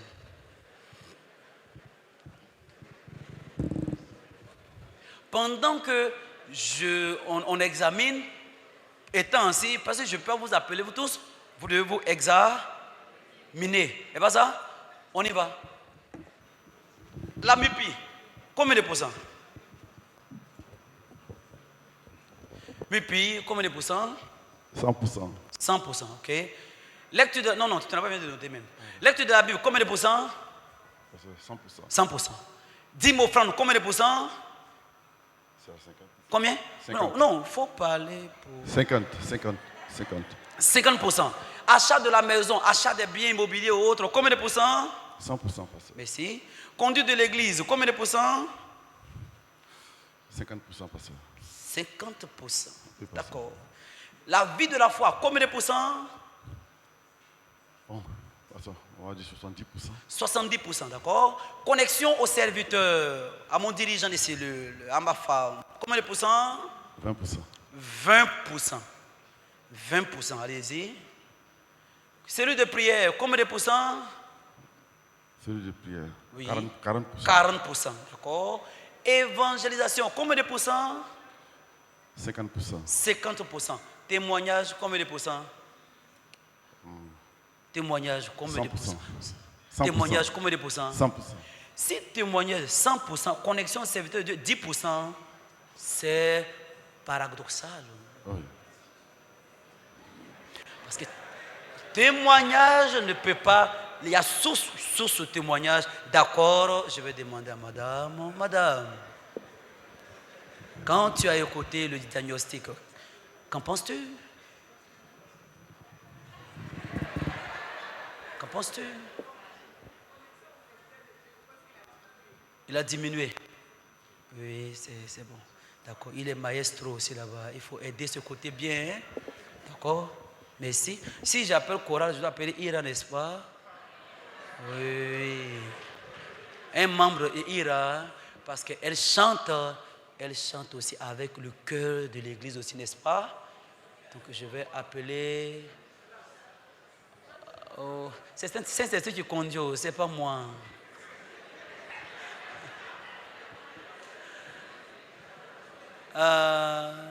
Qui est la responsable du groupe musical? Grâce, s'il te plaît. Ah, elle a crié déjà 0%. Acclamez grâce, s'il te plaît. Yannick. Frère Yannick, il est là? Yannick. Viens. C'est la dernière personne.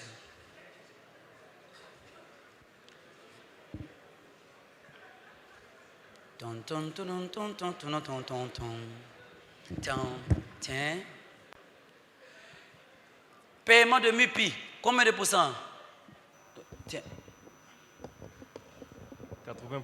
80%. En haut, MIPI, ici. Voilà. Oh, lecture de la Bible, combien de pourcents? 90%. D'accord. 10 000 offrandes, combien de pourcents? 100%. Achat de maison, combien de pourcents? 100%. Conduite de l'église, combien de pourcents? 90%. En bas, ici. D'accord. Vie de la foi, combien de pourcents? 80%. En bas. Ici. D'accord. Connexion au serviteur de Dieu, combien de pourcents? 80%. Cellule de prière, combien de pourcents? 80%. Cellule de prière.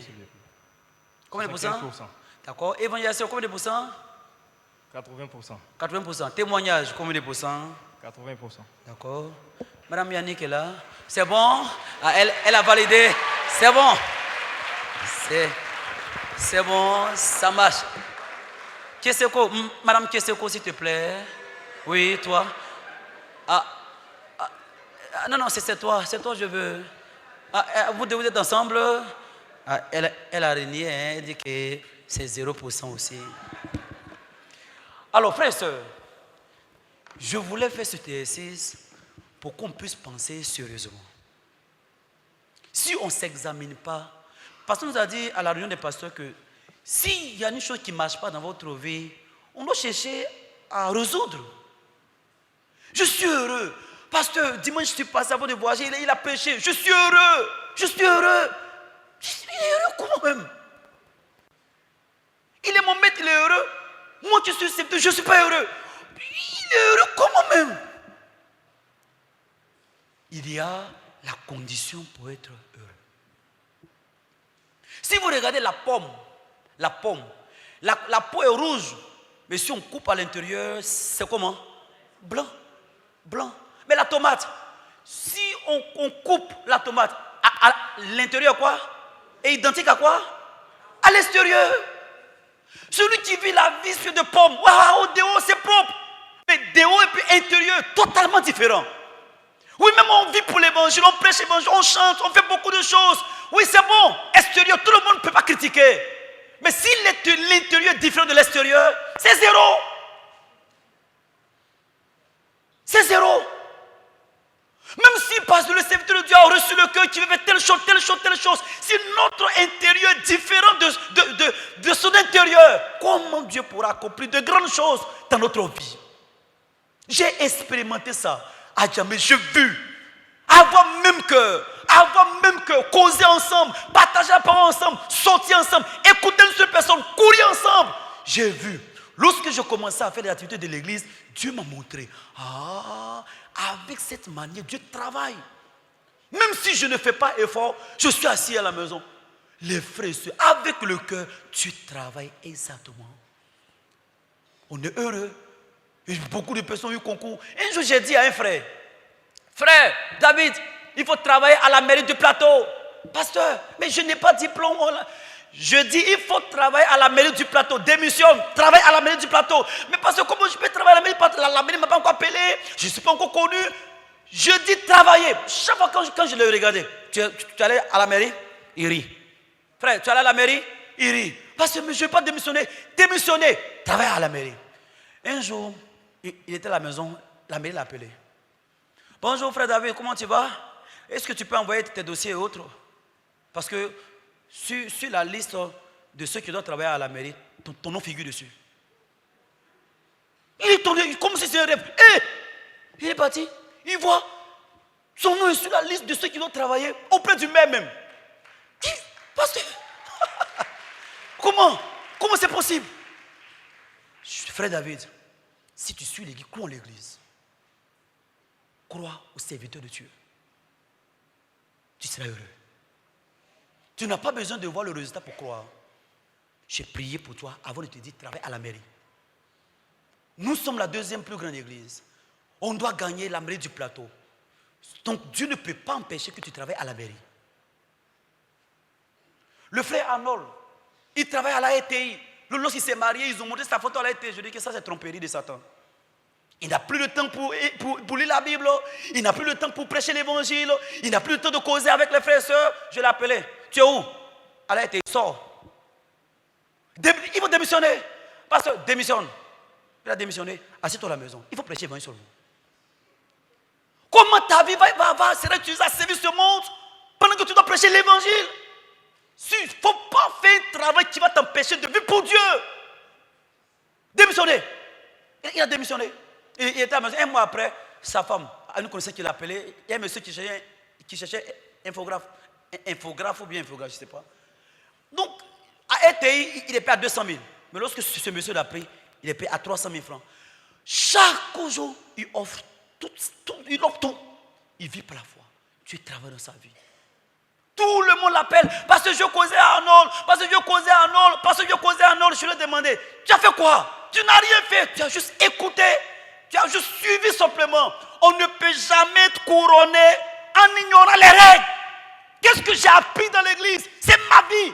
Qu'est-ce que j'ai écouté auprès du passé? Ça, c'est ma vie, c'est moi. Je ne suis pas une personne. Vous me connaissez, vous tous. Je suis rentré dans cette église avec quelles conditions? Je ne parle pas bien. Je bègue. Dieu m'a donné la condition honteuse. Mais si je prends le micro, je prêche, les gens sont sauvés. Je vous regarde la vie de Pasteur Lee. Comment Dieu travaille dans sa vie. Comment Pasteur il oriente sa vie. J'aime ça. Je veux apprendre cette vie. Nous sommes allés au final, on a fait funérailles de pasteur qui préside, n'est-ce pas? c'est là que j'ai pris conscience que moi-même un jour je vais mourir. Pas vraiment, je savais que moi-même un jour j'allais mourir. Mais les pasteurs sont venus, non, pasteur qui prie, le pasteur qui prie. J'ai regardé. Et puis on est parti à San Pedro pour le pasteur Fouabi. Une sœur de Azaghia, elle est à San Pedro, elle a témoigné comment le pasteur Fouabi dans sa maladie, il respire une fois. L'air qui soit, il prêche.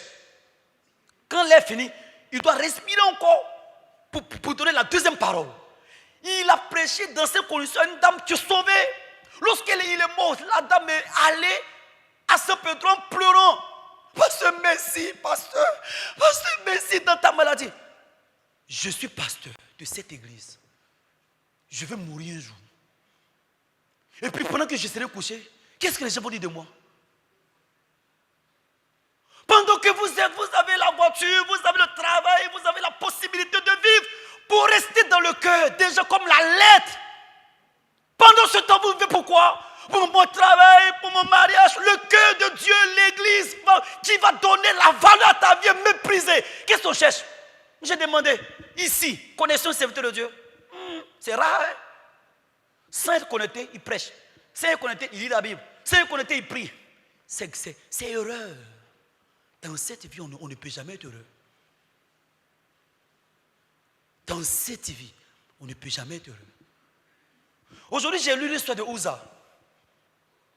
Si vous regardez cette histoire, vous voyez quoi? Dieu qui a frappé Uza. N'est-ce pas? Mais avant de parler de la mort d'Uza, je vais parler de l'importance de l'âge. Pourquoi Dieu a tué Uza? À cause de l'âge. Si on lit 2 Samuel chapitre 6, 2 Samuel chapitre 6, 2 Samuel chapitre 6, à partir du verset 4. Il l'emportait donc à la maison d'Abinadab sur la colline. Uza marchait à côté de l'arche de Dieu. Il marchait où ça? À côté de l'arche de Dieu. Et puis Ajo allait devant où? Devant l'arche. La position est différente, non? En temps normal, est-ce que vous voyez comment l'arche est? On va voir un peu l'image. Je ne sais pas s'il m'a accordé la grâce. Vous voyez, vous connaissez l'image? C'est quoi ça? C'est le cul spécial. Regardez un peu l'arche. C'est tenu comme ça. En fait, on attrape l'arche à travers les baguettes. C'est pas ça. Donc on ne peut pas. Il n'y a pas de possibilité de marcher à côté. Il y a possibilité de marcher soit devant ou derrière. Mais bizarrement, où ça marché où ça? À côté. Il cherche où à côté? Si vous regardez l'arche de l'Alliance, au-dessus, il y a 2 chérubins protecteurs. Et entre les 2 chérubins protecteurs, quand on fait le sacrifice annuel, le sacrificateur entre dans le lieu très saint, n'est-ce pas? Et puis, qu'est-ce qu'il fait? Il met le sang une fois chaque année, n'est-ce pas? Pour expier le péché, n'est-ce pas? Hein? Mais le couvercle, là, on appelle ça le propitiatoire, le lieu de la grâce. À l'intérieur de l'arche, il y a les 2 tables de pierre, le bâton d'Aaron qui a fleuri, et puis les tables les pains de provision. Mais bizarrement, dans cette, dans l'arche de l'Alliance, il y a la loi, et au-dessus, il y a le propitiatoire. Pourquoi? Dieu veut rencontrer l'homme à travers quoi? En temps normal, l'homme veut rencontrer Dieu à travers la loi. Si on prêche l'évangile, on dit aux gens que Dieu a envoyé la loi pourquoi? Pour montrer notre image de pécheur, n'est-ce pas? Est-ce que par la loi, le pécheur peut avoir la vie éternelle? Non. À travers la loi, personne ne peut avoir la vie éternelle. Donc si on rencontre la loi directement, on sera jugé par Dieu, n'est-ce pas? Donc Dieu a renfermé, a mis la loi dans l'arche et puis il a mis le propitiatoire. De sorte que nous rencontrons Dieu par quoi? Par le propitiatoire, par la grâce, par la miséricorde. Donc Dieu veut rencontrer l'homme à travers la miséricorde. Mais bizarrement, si on regarde la position de Uza, l'arche a penché, n'est-ce pas? L'arche était déséquilibrée, n'est-ce pas? Lorsqu'il a senti l'arche déséquilibrée, il a eu le cœur de faire quoi? D'équilibrer l'arche. En temps normal, pourquoi Dieu a frappé Uza en parlant des baguettes? Dieu a mis les baguettes pour ne pas que l'homme touche l'arche de l'alliance. Pourquoi? Parce que Dieu ne veut pas que l'homme mélange son travail au travail de Dieu. Vous comprenez, non? Dans Ésaïe 53, à partir du verset 1, Ésaïe 53, à partir du verset 1, on va lire ensemble. Ésaïe 53, à partir du verset 1. Qui a cru à ce que nous avons annoncé? Qui a reconnu le bras de l'Éternel? Le bras de l'Éternel, c'est quoi?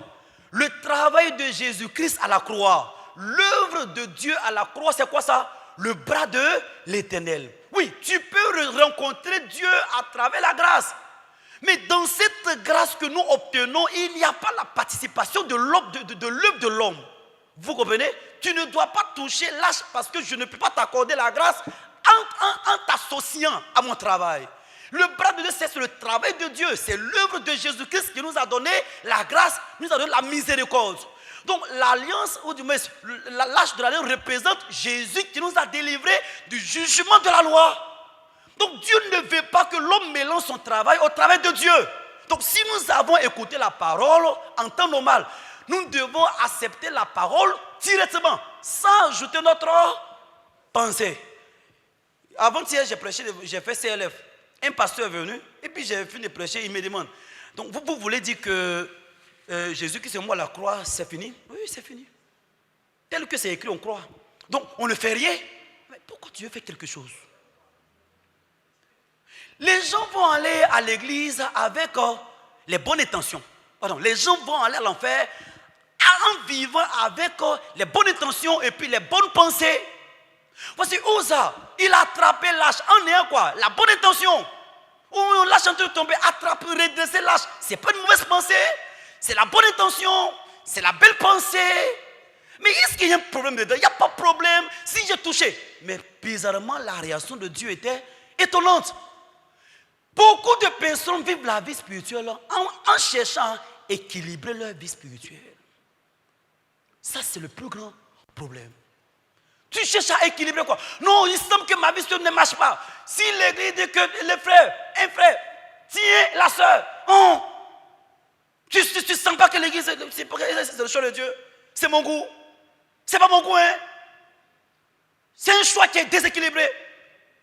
Donc quand ça ne marche pas, il va dans le monde, il prend un pour équilibrer.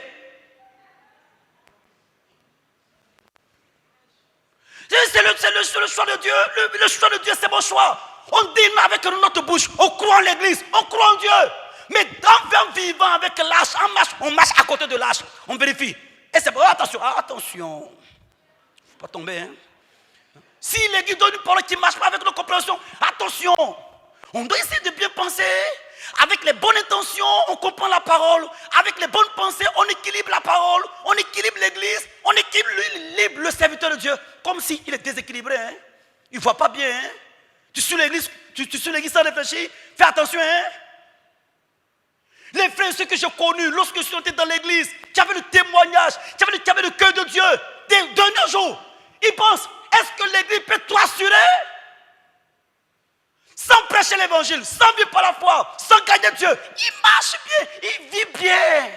En disant quoi? Ma vie est équilibrée. Hein? Ma vie est équilibrée. Hein?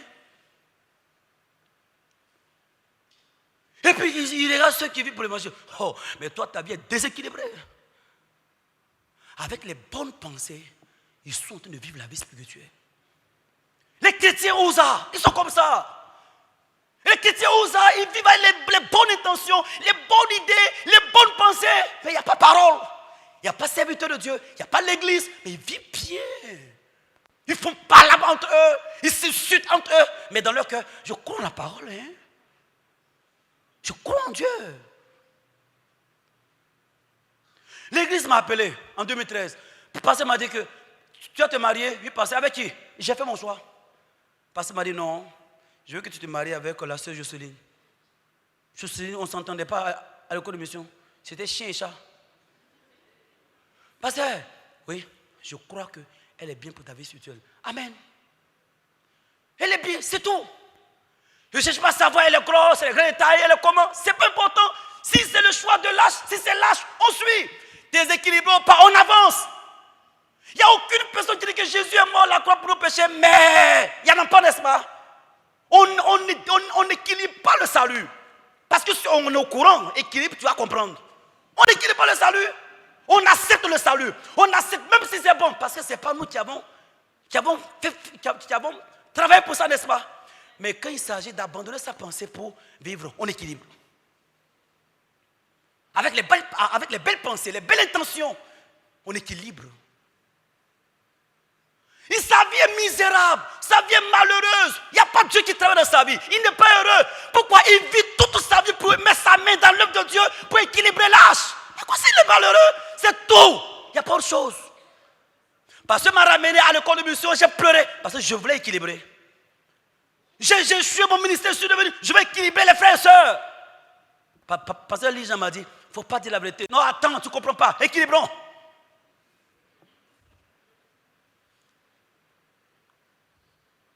On prêche aux frères et sœurs en disant que le monde est fini. On est poussière, on retourne à la poussière. Mais poussière a de belles intentions. Poussière a de belles paroles devant l'église. Et il sème ténèbres dans le cœur des autres. Il a duré dans l'église, son âge est rempli de bérets. Il n'y a pas honneur, il n'y a pas dignité, il vit comme ça. Ça, c'est notre église. Les frères, ceux que j'ai vus prêcher l'évangile, il n'y en a pas. Si je dis aux frères, se courir pour l'évangile, une sœur est venue chez moi à l'église. Ça va, la sœur? Oui, pasteur. Elle me regarde, mais pourquoi tu me regardes comme ça? Oui, pasteur, j'ai écouté que tu n'es pas facile. Hein? Oui, je ne suis pas facile pour celui qui n'est pas facile. Si tu vis pour l'évangile, tu prêches l'évangile, je te fais quoi? Si tu vis pour l'évangile, tu prêches l'évangile, il y a quoi entre toi et moi? Si tu ne vis pas pour l'évangile, il y aura problème. Si tu ne vis pas ce que tu as entendu, il y aura problème. À part ça, il n'y a aucun problème. Je t'aime, tu m'aimes, non? Et pasteur, alors on est ensemble. Frères et sœurs, la vie spirituelle de Ouz est trop douloureuse. C'est douloureux. Il n'y a pas la joie, il n'y a pas la paix. Femme est corrompue, mari est corrompu. Ils se cachent, ils cachent les ténèbres. Ils vivent comme ça. On danse. On n'est pas joyeux. On rit, on n'est pas joyeux. Même si pasteur travaille, pasteur prêche, on écoute la parole, ça ne change pas. Ils ont déjà attrapé l'âge. Ils sont en train de redresser, équilibrer. Je suis jeune, je suis intelligent. Tu es quel intelligent? Tu es quel intelligent? Le jour où tu vas mourir, qui va prendre le micro pour dire, vraiment, frère tant, vraiment, qui va prendre le micro pour dire ça? Est-ce qu'une personne va regretter ta mort? Lorsque ta habitat était morte, les frères de Jopé l'ont lavé, puis l'ont déposé dans la chambre, ils ont appelé Pierre, s'il te plaît, viens, tu ne dois pas mourir. Il ne doit pas mourir. Pour d'autres, même quand il meurt, il est mort quand? On l'a enterré quand? Bon, si l'heure arrive, appelez-moi. Hein. Qui va regretter ta mort? Combien de personnes ont reçu le salut à travers moi? Le jour où je mourrai, combien de fois ils vont témoigner? C'est mon honneur. Je n'ai pas cherché beaucoup de femmes. Et puis ça me donne quoi? Je n'ai pas mangé, je n'ai pas bu les rhums, les liqueurs de 45 000. Ça me donne quoi? Ça me donne quoi? La vie que j'ai menée sera la lettre dans le cœur des frères et sœurs. Quelle est votre valeur? À part, j'ai bac plus 5. Quelle est votre valeur? À part, je suis DG d'entreprise. Quelle est votre valeur? À part ça, il y a quoi? Oui, même si on va sur le terrain, tu vas dire, oh ben écoutez, je suis DG, et puis c'est tout. Si tu prends ce micro, aucune personne ne peut changer son cœur. Mais si je prends le micro, ils changent leur cœur. Ça veut dire quoi? Le travail le plus important, c'est quoi? L'évangile, la vie de l'église, la valeur du serviteur de Dieu. Ça, c'est notre vocation. Amen. Vous avez compris? Si nous équilibrons notre vie spirituelle jusqu'à quand on va équilibrer, jusqu'à quand nous sommes en train d'équilibrer, on touche l'âge, on met notre main dans l'œuvre de Dieu, on mélange. Conduite de l'église, ça passe pas, mais on est là quand même, on est là.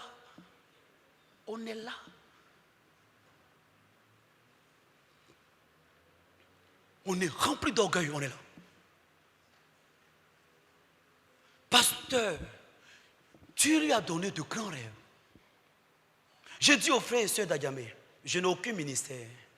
Allez-y en gré. S'il y a un problème, allons-y. S'il y a une situation, allons-y. Ils me suivent. Ils ont témoigné. Vraiment, nous sommes heureux en voyant notre pasteur qui prêche l'évangile. Les frères et sœurs sont venus. Tu viens écouter le témoignage des frères et sœurs de Adjamé. Je ne peux pas imaginer, c'est pas moi. Lorsque j'ai posé le pas en suivant la parole telle qu'elle est, bêtement, aveuglement, sans penser à chercher à équilibrer quelque chose, Dieu a donné la valeur aux frères et sœurs comme ça. Les frères et sœurs sont venus, ils ont témoigné. Avant-hier, une sœur m'a dit, pasteur, en écoutant le témoignage des frères et sœurs d'Adjamé, notre cas a changé. Nous sommes heureux parce que nous vivons pour l'évangile et on vit pour accomplir ce que nous avons entendu. Vraiment, je veux que Dieu nous tire de cette manière. Lorsque Pierre a vu les soldats qui sont venus, il a tiré l'épée pour arracher l'oreille du serviteur, pour équilibrer. Une fois que Jésus est déséquilibré, Jésus a dit, range ton épée. Chanel comme ça. Mais Seigneur, mais tu ne vois pas la situation. Tu as quel problème? Tu vas arranger quoi? Si tu arranges, on va lire ça. Matthieu 26. Matthieu 26. À partir du verset 50. Mon ami, Jésus lui dit, mon ami, ce que tu es venu faire, fais-le. Alors ces gens s'avançaient, mis la main sur Jésus et le saisirent. Et voici un de ceux qui étaient avec Jésus, étendit la main et tira son épée. Il frappa le serviteur du sacrificateur et lui emporta l'oreille. Alors Jésus lui dit, remets ton épée à sa place, car tous ceux qui prendront l'épée paieront par l'épée. Verset 53. Penses-tu que je ne puisse pas invoquer mon Père qui me donnera à l'instant plus de 12 légions d'anges? Tu penses que je suis déséquilibré? Tu penses que je n'ai pas le pouvoir de dire à mon Père, envoie 12 légions d'anges pour me délivrer? Non, je ne peux pas vivre selon mon sentiment. Je ne peux pas vivre selon ce que je n'ai pas entendu. Je peux le faire, mais je ne peux pas le faire. Je ne peux pas déséquilibrer le travail de Dieu.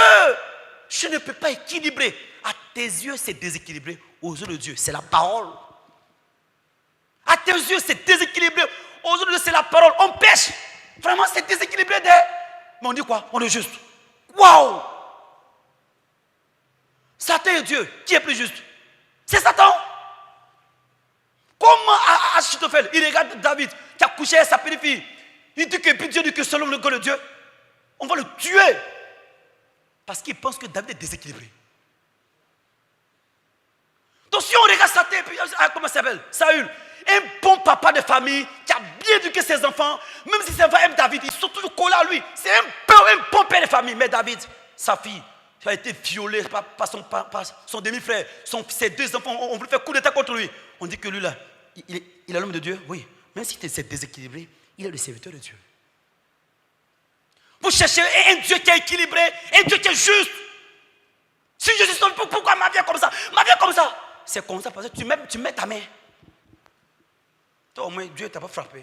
Ouza, tu as rencontré Ouza. Amen. Amen. Nous sommes nés pour être joyeux. Nous sommes nés de nouveau pour entrer dans la joie de notre papa. Prêcher l'évangile. Oui, c'est vrai. Avant-hier, on est venu ici à 22h. Quand j'ai déposé le micro, on a entendu que le frère est venu. Notre cher frère qui nous aide à vivre pour l'évangile. On a couru, on est arrivé. Il a cassé. Ah, mais c'est quoi ça? On a cassé sa clôture. On ne peut pas casser si parce qu'on n'a pas dit un mot. On a entendu, on regarde Kakotok. Le matin, il envoie un message. Hébreux chapitre 12.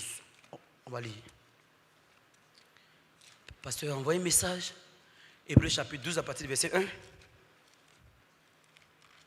Nous donc aussi, puisque nous sommes environnés d'une si grande nuée de témoins, rejetons tout fardeau et le péché qui nous enveloppe si facilement et courons avec persévérance dans la carrière qui nous est ouverte. Ayant les regards sur Jésus, le chef et le consommateur de la foi, qui, en vue de la joie qui était réservée, a souffert sur la croix, méprisé l'ignominie et s'est assis à la droite du trône de Dieu. Le pasteur a dit que tout ce que Dieu est en train de faire, c'est juste la joie que Dieu est en train de préparer pour nous. Que Dieu lui a donné cette parole. J'ai dit, yeah! Vraiment, à mes yeux, c'est déséquilibré. Le pasteur a dit quoi? Dieu lui a donné ses paroles. Et puis à la fin, il nous a dit, croyez en Dieu. Ah, ok, c'est tout. C'est penché, ce n'est pas notre problème. Qu'est-ce que l'Église a dit? C'est ça qui est important. Frères et sœurs, si nous ne pouvons pas, cherchons pas à équilibrer notre vie spirituelle et qu'on laisse l'Église la conduire, que souvent ça penche, on ne mourra pas. Quand ma femme était enceinte de mon fils, qui est le pianiste, on était à Bengoro, on n'avait pas à manger. Pendant 3 jours, l'enfant, il a dormi, il ne s'est plus réveillé. Ma femme me dit, chérie, l'enfant ne bouge pas. Il ne bouge pas. J'ai dit, mais l'enfant ne bouge pas comment? Il faut bouger. S'il bougeait là, il n'allait pas manger. Donc Dieu lui a donné assouplissement. Il a dormi toute une journée parce qu'on ne peut pas manger. Pendant cette période, je n'ai pas imaginé que c'est un pianiste qui était couché dans le ventre de ma femme, qui va sortir, il joue piano. Un matin, je l'ai appelé. Esdras, papa, il avait 5 ans. Il va jouer piano. Papa, il ne sait pas jouer. Si. Dieu a mis tout en toi. Jouer. Continue. Puis s'il fait caravane, les frères, tu dis que tu ne vaux rien, il ne vient pas. Souvent, il joue quand il a envie. Avec mon fils, il veut ou il ne veut pas. Il est dedans. Tu dis, jouer. Papa, et puis il a appris. Et puis Dieu a mis la fonction. Sans formation. Il a appris à jouer un peu. C'est récemment, j'ai dit à Daniel, viens arranger un peu à côté. Il joue piano. Et quand j'organise une caravane, parce qu'on ne mobilise pas pour les caravanes. Donc on fait quoi? On arrive et puis ça joue. Quand ils jouent, les gens passent et regardent. Et puis ils viennent, ils s'asseyent pour le regarder. Pendant qu'ils s'asseyent pour le regarder, ils viennent, et puis ils s'asseyent. Donc il était devenu mon sujet de mobilisation. Joue! Les gens viennent, ils jouent bien et puis ils s'asseyent. Et puis ils écoutent la parole. Et puis ils gagnent 1000 francs. Ils gagnent 2000. Donc souvent quand la chauffe, on va envoie ça ici. Envoie ça en Algérie. Dieu est grand, frères et sœurs. Dieu est grand. Vraiment, je veux que le serviteur de Dieu est en train de nous donner la parole pour que nous puissions voir l'avenir. Celui qui vit sans l'avenir, sa vie n'existe pas. Je crois que Dieu va travailler. Je ne sais pas comment. Même si actuellement la situation de l'église est déséquilibrée, on ne sait pas. Le pasteur a dit, Hébreux chapitre 12. On ne cherche pas à arranger. Allons jusqu'à la fin. À la fin, on va se réjouir. Amen. Vraiment, je veux que nous puissions confier notre vie à l'église, en ayant confiance en l'église. En vivant, en étant conduit, en faisant les activités de l'église, je suis comment je pourrais orienter l'église avec ce que j'ai appris. Et je veux que ça marche. Vraiment, je veux que Dieu change notre cœur véritablement à travers la parole, selon le rêve qu'il a donné à son serviteur, pour qu'ensemble nous puissions vivre pour l'évangile. Il ne faut pas oublier ce diagnostic. Vous avez compris? De temps en temps, vérifions. Si ça ne marche pas, allons vers le serviteur de Dieu. Il va accorder. Et avec ça, on pourra vivre pour l'évangile jusqu'à la fin. Amen. Prions. Seigneur, merci. Seigneur, je suis une personne inutile, vile. Quand je suis entré dans cette église, je pensais que j'étais intelligent. Je pensais que j'étais bien, une bonne personne. Mais tu m'as enseigné combien de fois je suis une personne arrogante, orgueilleuse, une personne qui ne pouvait même pas vivre pour te plaire. Mais Seigneur, lorsque j'ai appris un peu à accorder mon cœur à ton serviteur, j'ai vu combien de fois, Seigneur, tu as donné beaucoup de grâce aux frères et sœurs, combien de fois tu as travaillé dans l'église, et nous sommes ainsi heureux. Seigneur, je veux vivre, je veux que tu nous donnes aussi la grâce de vivre en laissant notre vie comme ça. Si Dieu nous a sauvés dans cet état, on doit rester dans cet état comme ça et voir comment la parole de l'église va nous conduire. Seigneur, vraiment, je prie que les frères et sœurs d'Angré, ils sont nos repères, ils sont nos lumières, ils sont notre témoignage. Que leur cœur s'unisse véritablement au cœur de ton serviteur pour regarder dans la même direction, dans le même sens. Parce que sans le cœur un, on ne peut rien faire. Sans avoir même cœur, on ne peut absolument rien faire. Et je veux que, Seigneur, tu nous diriges en nous unissant au cœur de ton serviteur afin que nous puissions vivre pour l'évangile heureux avec lui. Que sa joie ne soit pas différente de notre joie. Que ses pleurs ne soient pas différentes de nos pleurs. Que ses tristesses ne soient pas différentes de nos tristesses. Et qu'ensemble, nous puissions vivre pour l'évangile. Merci Seigneur, j'ai prié au nom de Jésus-Christ. Amen. Merci.